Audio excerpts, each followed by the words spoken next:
Shalom, selamat pagi Bapak Ibu Saudara terkasih. Senang sekali kami menjumpai Bapak Ibu Saudara pada pagi hari ini. Pada hari ini Selasa 16 Agustus 2022.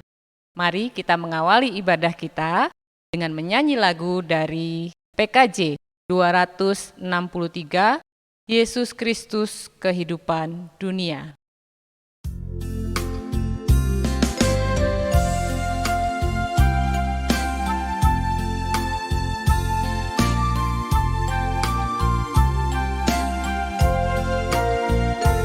Yesus Kristus kehidupan dunia, kami umat sangat oleh kasih-Mu. Yesus Kristus kehidupan dunia, Engkau Tuhan pengharapan yang kekal.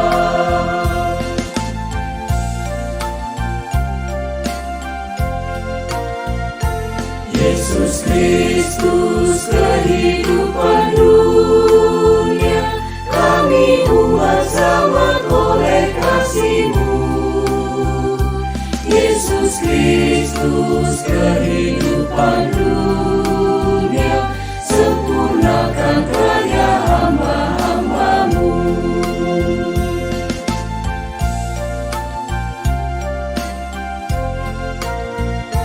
Yesus Kristus kehidupan dunia, kami umat sangat oleh kasih-Mu. Yesus Kristus kehidupan dunia, bimbing kami agar jangan binasa.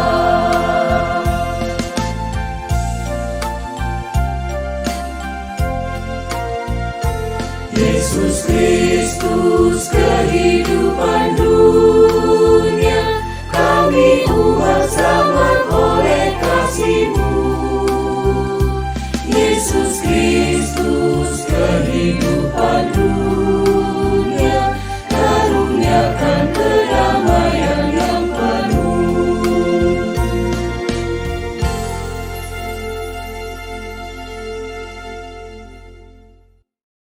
Mari kita berdoa. Bapa kami di dalam surga, kami bersyukur untuk keselamatan yang Engkau beri untuk kami ya Bapa. Kami percaya karena kasih dan kemurahan-Mu. Dan pada pagi hari ini kami datang kepadamu ya Tuhan. Kami akan membaca dan merenungkan sabda-Mu.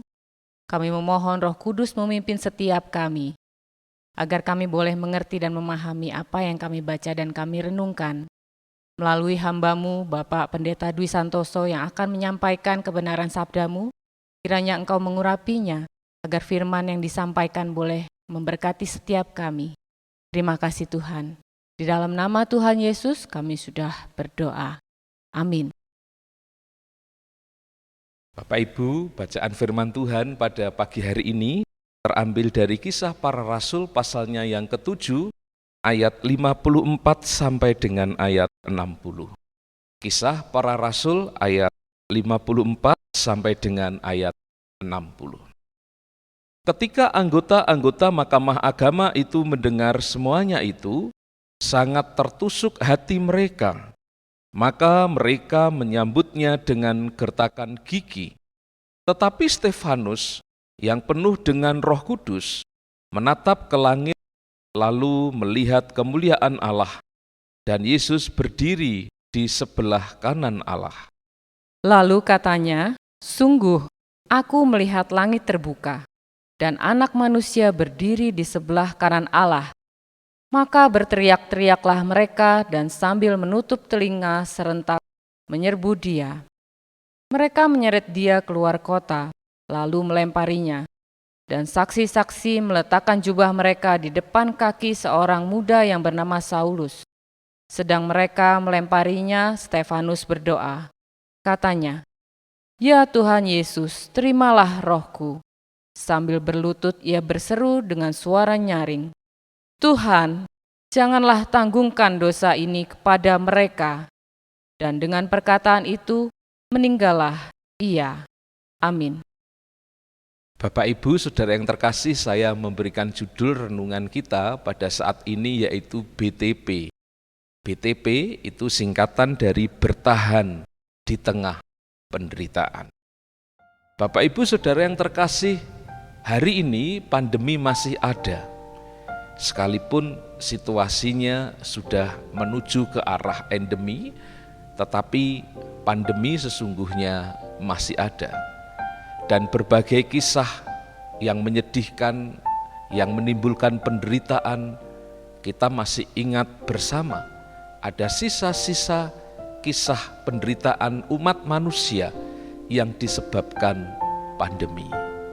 Di tahun lalu saja misalnya, kita masih ingat bagaimana ketika mengganasnya varian Delta itu banyak korban jiwa, banyak orang yang terjangkit, terpapar dan sakit, membutuhkan pertolongan dan obat-obatan. Di pasaran kemudian muncul salah satu jenis obat yang disinyalir bisa menghambat, menekan, mengurangi daya serangan dari varian Delta itu. Mungkin Bapak Ibu ada yang pernah mendengar obat yang namanya Ivermectin. Obat yang sesungguhnya dikatakan sebagai obat cacing itu diburu banyak orang karena ada beberapa kesaksian orang yang mengkonsumsi dan kemudian dapat bertahan ketika melawan serangan varian Delta. Tetapi Bapak Ibu, bukan hal yang mudah untuk mendapatkan obat itu karena ketersediaannya langka, dan kalaupun toh ada, harganya sangat mahal. Para penjual obat itu menjual dengan harga yang selangit.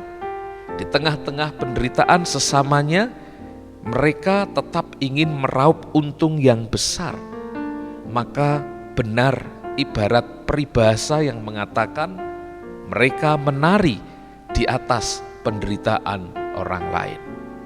Penderitaan sesamanya tidak menggugah hatinya untuk bersimpati, berempati, tetapi para pedagang yang memanfaatkan situasi itu sebaik-baiknya untuk mengeruk keuntungan mereka, ternyata penderitaan sesamanya pun bisa menjadi ladang ekonomi. Kalau sudah begitu, matilah apa yang disebut hati nurani. Bapak Ibu, penderitaan memang bisa dialami oleh siapa saja termasuk kita. Maka pertanyaannya, kalau kita mengalami seperti itu, apa yang harus kita lakukan? Hari ini kita belajar dari seorang tokoh yang bernama Stefanus, seorang pekabar Injil yang di dalam pelayanan dan kehidupannya, dia juga mengalami penderitaan. Dia dianiaya, bahkan kemudian ia mati sebagai martir. Ada dua hal yang dilakukan oleh Stefanus ketika ia menghadapi penderitaan di dalam hidupnya itu. Yang pertama, Bapak Ibu Saudara, ia tetap setia bersaksi tentang kebenaran. Itu kita temukan di dalam ayatnya yang ke-56. Bapak Ibu Saudara yang terkasih, penderitaan seringkali menggoyahkan iman kita. Penderitaan seringkali menyita fokus hidup kita untuk tidak lagi fokus kepada Tuhan, tetapi fokus kepada apa yang sedang terjadi di dalam diri kita. Apa yang Tuhan percayakan kepada kita itu coba dialihkan oleh sesuatu yang bernama penderitaan. Kalau kita memahami bahwa sebagai orang biasa tentu tidak ada orang yang kebal mengalami penderitaan termasuk kita, maka sesungguhnya apapun yang terjadi di dalam kehidupan kita, mesti kita bersikap secara benar, secara proporsional, secara bijak. Tidak seperti kebanyakan orang yang mungkin ketika dia mengalami penderitaan, kemudian dia menginginkan perhatian yang sangat besar untuk dirinya. Bisa dikatakan mungkin sakit sedikit, mungkin sudah menimbulkan respon atau reaksi yang berlebihan. Dan itu mungkin orang mengatakan sebagai sikap yang lebay. Saudara-saudara, bagaimana kita melihat penderitaan yang dialami oleh Stefanus? Kita melihat sekali lagi, sekalipun Stefanus itu menderita, disiksa, diseret, dilempari batu, Karena kesaksiannya tentang Tuhan Yesus itu, ia tidak mundur bersaksi. Walaupun tubuhnya hancur, menderita, ia tidak mencoba mengalihkan perhatian banyak orang itu kepada penderitaannya. Tetapi ia justru mengajak orang untuk berfokus kepada apa yang dia layankan, yang dia beritakan, yaitu Tuhan Yesus Kristus yang bangkit itu. Bapak Ibu, ketika menderita, Stefanus tidak tawar hati. Dia tidak tawar-menawar dengan tugasnya. Dia tidak tawar-menawar tentang kebenaran. Ia tetap setia, ia tetap bersikukuh di dalam keyakinan imannya. Ia tetap bersaksi tentang Tuhan. Di ayat 56 ia berkata, "Sungguh aku melihat langit terbuka dan anak manusia berdiri di sebelah kanan Allah." Stefanus melalui ayat ini menjelaskan, menerangkan dan bersaksi tentang siapa itu Tuhan Yesus yang ia beri gelar sebagai anak manusia. Tentu apa yang disampaikan oleh Stefanus ini adalah sesuatu yang menarik karena sebagai seorang Yahudi, ia belajar tentang kitab suci. Dan kalau kita membaca tentang kitab Daniel, maka gelar anak manusia itu ada di dalam penjelasan penglihatan Daniel. Karena itu ketika Stefanus itu menerangkan tentang Yesus, sang anak manusia yang duduk di sebelah kanan Allah, ada dua hal yang ingin dikatakan Stefanus. Yang pertama, gelar anak manusia itu menunjukkan gelar Mesias, penyelamat, juru selamat. Dengan demikian Stefanus ingin mengatakan Yesus itu Mesias. Yesus itu Mesias seperti yang di dalam penglihatan Daniel. Yesus itu penggenapan juru selamat, Mesias yang dinantikan oleh umat Israel. Dan yang kedua, ketika Stefanus berbicara tentang anak manusia itu berdiri di sebelah kanan Allah, maka kita tahu konteks itu. Berdiri atau duduk di sebelah kanan Allah itu berbicara tentang kekuasaan. Itu berbicara tentang kepercayaan, artinya Bapa memberikan kepercayaan, memberikan kekuasaan kepada Yesus itu dengan sesuatu kekuasaan yang besar. Bahkan kalau kita mengingat perkataan Tuhan Yesus sendiri, di dalam Injil Matius 28 ayat 16, bagaimana Yesus mengaku bahwa dirinya, kepadanya telah diberikan segala kuasa di surga dan di bumi. Maka saudara, ketika Stefanus mengatakan itu, ia ingin menegaskan sekali lagi bahwa Yesus adalah benar-benar Mesias. Jadi saudara, Stefanus ingin mengatakan bahwa Yesus yang mereka bunuh, yang mereka salibkan, itu adalah benar-benar Mesias yang datang dari Allah. Dan sekarang ini ia bersama dengan Bapa, bersama dengan Allah di surga. Kebenaran itulah yang disaksikan oleh Stefanus. Bukan berdasarkan pengetahuan Stefanus saja, tetapi yang terutama kalau kita membaca di ayat 55, Stefanus bisa mengatakan itu, Stefanus bisa bersaksi itu karena ia dipimpin oleh Roh Kudus. Roh Kudus dikatakan di sana memenuhi Stefanus, sehingga Stefanus bisa bersaksi tentang siapa itu Yesus. Maka dengan demikian benar sekali ketika Yesus belum naik ke surga, ia belum mati, belum disalibkan, ia pernah berkata kepada para murid-muridnya tentang siapa itu Roh Kudus. Roh Kudus itu adalah roh kebenaran, penolong, parakletos yang diberikan, yang dikirimkan oleh Bapa untuk bersaksi tentang Yesus. Jadi sejak zaman Stefanus saja, Roh Kudus telah berkarya untuk memberikan kesaksian tentang Yesus, bahwa dia adalah Mesias, juru selamat umat manusia. Karena itu mari bagi kita pun dalam kehidupan kita, agar kita tetap setia bersaksi tentang Tuhan Yesus Kristus, kita berdoa memohon pertolongan anugerah Roh Kudus, agar kita diberikan kesetiaan untuk bisa bersaksi tentang Kristus itu sampai akhir hayat kita. Yang kedua, Bapak Ibu, Stefanus tetap berdoa untuk kebaikan sesama. Ini luar biasa. Kita temukan di ayatnya yang ke-60. Ia bukan mengutuki diri, ia bukan menyesali diri, ia bukan mengiba diri, ia bukan mengajak orang untuk melihat kepada dirinya, tetapi Stefanus juga bahkan ia memikirkan dan melihat sesamanya, termasuk mereka. Orang-orang yang melempari batu dia, yang menganiaya dia, yang menyeret dia, yang membunuh dia itu. Penderitaan tidak mengalihkan perhatian dia kepada pelayanan. Bapak Ibu, penderitaan yang kita alami memang menyadarkan kita akan kelemahan kita, menyadarkan kita akan kerapuhan kita.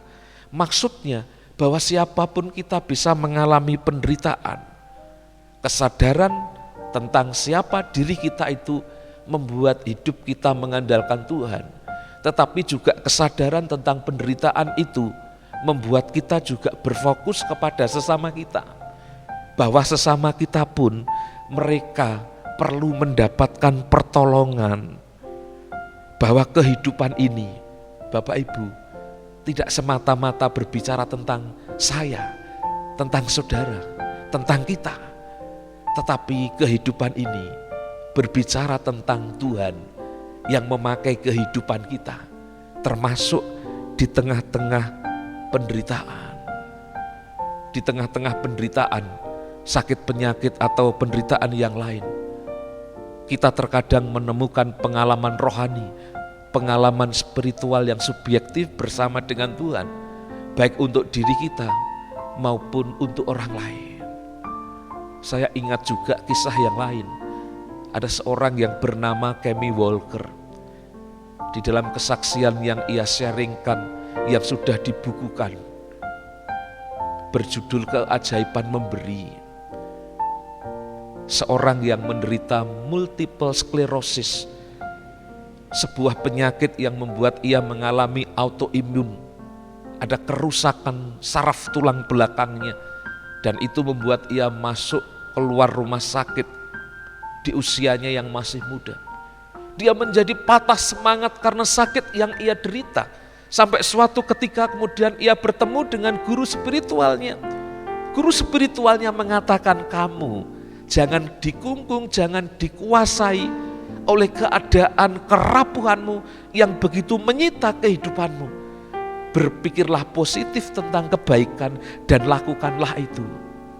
Coba mulai sekarang kamu memberikan perhatian kepada sesama.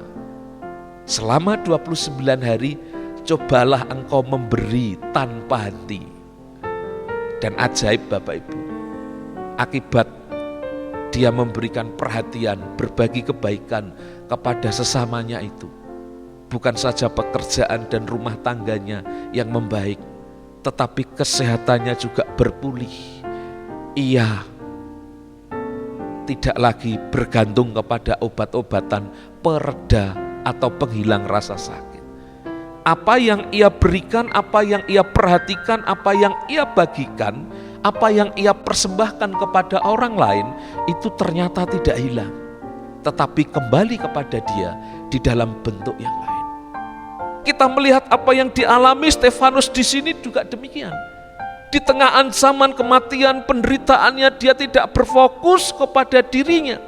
Dia tidak berusaha menarik perhatian banyak orang untuk mengasihani dirinya. Tidak, tetapi ia justru berfokus untuk menolong mereka. Stefanus berdoa kepada Tuhan, mengarahkan hati kepada Tuhan, dan memandang sesamanya, terlebih khusus orang-orang yang menganiaya itu. Stefanus tidak dendam kepada mereka, tetapi Stefanus kemudian mengampuni dan berdoa kepada mereka dengan mengatakan supaya kesalahan dan dosa itu tidak ditanggungkan kepada mereka. Dengan kata lain, Stefanus berdoa memohonkan ampunan dosa bagi mereka, persis seperti yang dilakukan oleh Tuhan Yesus di atas kayu salib. Menjelang kematiannya, Tuhan Yesus berdoa untuk orang-orang yang telah menyiksa dan menyalibkan dia. Itulah kekuatan kasih, Bapak Ibu. Kasih itu menutupi banyak pelanggaran. Kasih itu menutupi banyak dosa. kasih itu bisa mengubah kutuk menjadi berkat, mengubah dendam menjadi pengampunan. Kasih mengubah kehidupan yang lama memasuki kehidupan yang baru. Diibaratkan seperti mengganti kantong kulit anggur yang lama dengan kantong kulit anggur yang baru yang berisi anggur anugerah Allah. Bapak Ibu Saudara yang terkasih, apapun keadaan kita, mari kita tetap kuat di dalam Tuhan. Mari kita tetap bertahan di dalam Tuhan. BTP, bertahan di tengah penderitaan bersama dengan anugerah dan pertolongan Tuhan. Mari kita tetap setia bersaksi tentang kebenaran bahwa Tuhan Yesus Kristus adalah Mesias, anak manusia, juru selamat umat yang telah dikirimkan oleh Allah Bapa. Kiranya kasih dan pertolongan dari Tuhan melalui Roh Kudus menguatkan kita sekalian, sehingga kita tidak berfokus hanya kepada keadaan kita saja, tetapi mari kita mengarahkan pandangan iman kita kepada Tuhan dan memberi perhatian kepada sesama, bahwa orang yang ada di sekitar kita juga membutuhkan perhatian dan pertolongan. Dengan demikian, kalau langkah kehidupan kita seimbang, mengarahkan ke atas dan juga ke bawah, ke samping, maka perjalanan hidup kita tidak akan terpeleset, tidak akan terjatuh. Kita tidak akan hanya menggerutu, tetapi kita juga bisa bersyukur. Karena ketika kita melihat kehidupan orang lain, ternyata kita melihat bahwa kehidupan kita juga lebih baik karena anugerah dan pertolongan Tuhan. Kiranya firman Tuhan ini menguatkan kita sekalian. Mari kita berdoa. Bapa dalam surga, kami mengucap syukur pada saat ini kami diingatkan bagaimana kami harus setia memandang kepada Tuhan sumber anugerah dan pertolongan dalam hidup kami. Kami menyadari bahwa sebagai manusia yang lemah dan rapuh, penderitaan seringkali menghampiri kami, tetapi kami tidak boleh menyerah melawan penderitaan karena apapun itu penyebabnya.